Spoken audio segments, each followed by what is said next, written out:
La Norvège, voilà un pays qui fait rêver les camping-caristes, et à juste titre.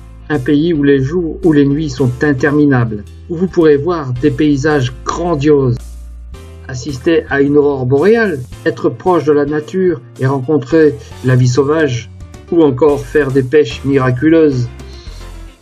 Peut-être irez-vous jusqu'au Cap Nord et voir un lever de soleil fantastique.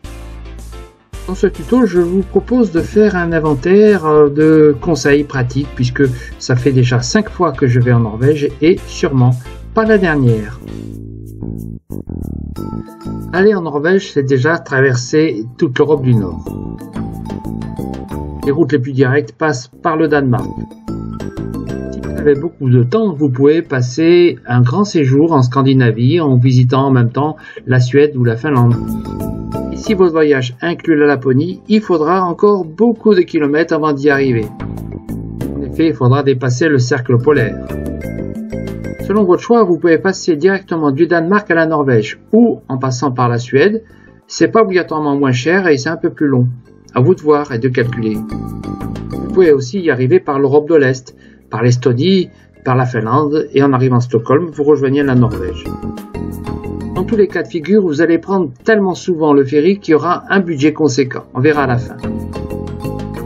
Il s'agit d'un pays très montagneux. Vous aurez l'occasion d'y voir des fjords profonds et du sud au nord, c'est de plus en plus sauvage. Il faut reconnaître que personnellement, nous avons préféré être au-dessus du cercle polaire, là où les touristes sont un peu moins nombreux. Cela dépend aussi de la saison et nous en reparlerons. Le réseau routier est de très bonne qualité.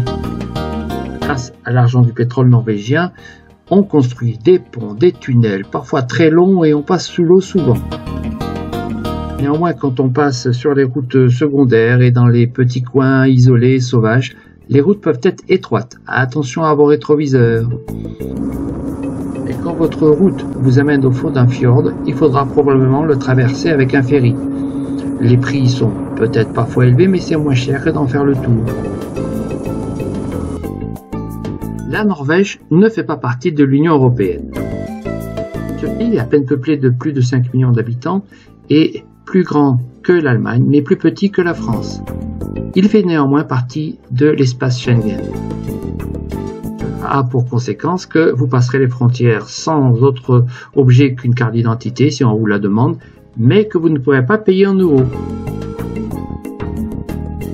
Vous pourrez néanmoins payer avec votre carte bancaire ou acheter des couronnes.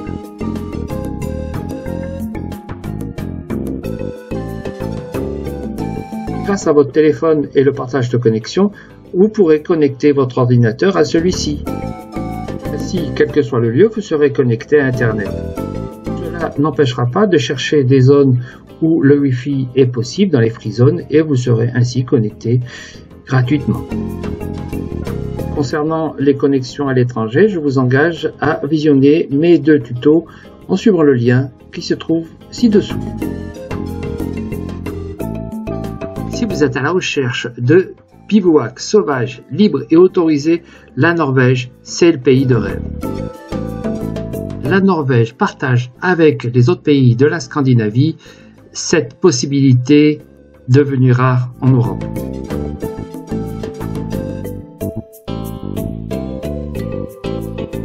Bien sûr, en pleine saison, notamment en juillet et août, il faudra chercher des coins un peu plus isolés et ça sera un peu plus délicat selon le secteur touristique.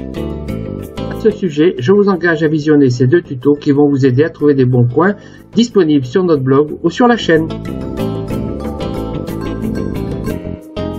Et comme on fait du camping sauvage, il faut souvent faire le plein d'eau et vider les eaux. Et en Norvège et notamment en Scandinavie en général, c'est très facile, il y a des aires de service de partout.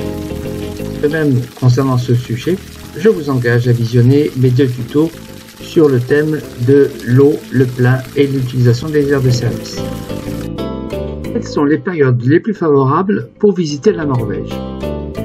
Évidemment, il faudra éviter les grandes nuits et les grands froids, par exemple du mois de novembre au mois de janvier. Bien sûr, du printemps à l'automne, ce sont les périodes les plus favorables. Pour la Laponie, il est préférable d'y être en juin et juillet. Si vous voulez voir des aurores boréales, il faudra attendre fin août, début septembre et ensuite. Si vous voulez pêcher, c'est du printemps à l'automne. De même, si vous voulez privilégier les visites culturelles et la visite des grandes cités.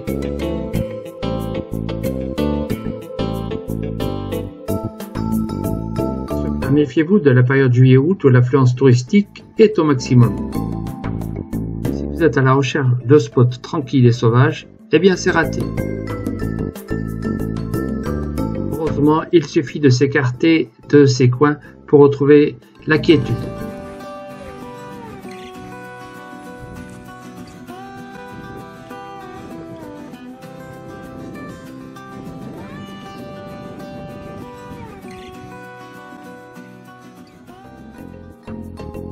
En ce qui concerne la couverture santé, bonne nouvelle, en Norvège vous pourrez utiliser votre carte européenne.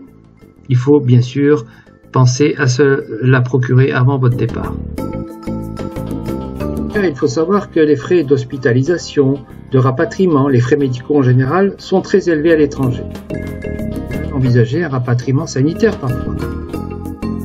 Il est donc temps de parler argent. En Norvège, la vie est très chère. Vous trouverez sur notre blog tous les renseignements concernant le budget, pays par pays, dans notre tour d'Europe. Vous pourrez constater que la Norvège reste malgré tout un pays accessible et que l'on a pu faire beaucoup d'économies sur la nourriture grâce à notre pêche. Vous pourrez compléter toutes les informations sur la Norvège en visionnant nos vidéos présentes sur notre blog, ainsi que ce tuto présenté ici en lien direct. Si vous envisagez de faire ce voyage, n'oubliez pas de consulter les guides qui sont beaucoup plus complets et précis que ce tuto. J'espère néanmoins vous avoir montré l'intérêt de cette destination. Ah, encore une chose, je ne vous ai pas parlé des Norvégiens. Eh bien, sachez qu'ils sont super bien organisés, ils sont ponctuels, ils sont respectueux des règles, ils sont écolos et sympas. Mais ils ont des moustiques. Alors, on n'en a pas eu beaucoup. J'espère que pour vous, ça sera pareil. Si vous appréciez mes vidéos, n'oubliez pas de vous abonner. C'est gratuit, ça n'engage à rien. Et puis, n'oubliez pas aussi, si vous avez aimé, de liker et d'appuyer sur la petite cloche. À bientôt.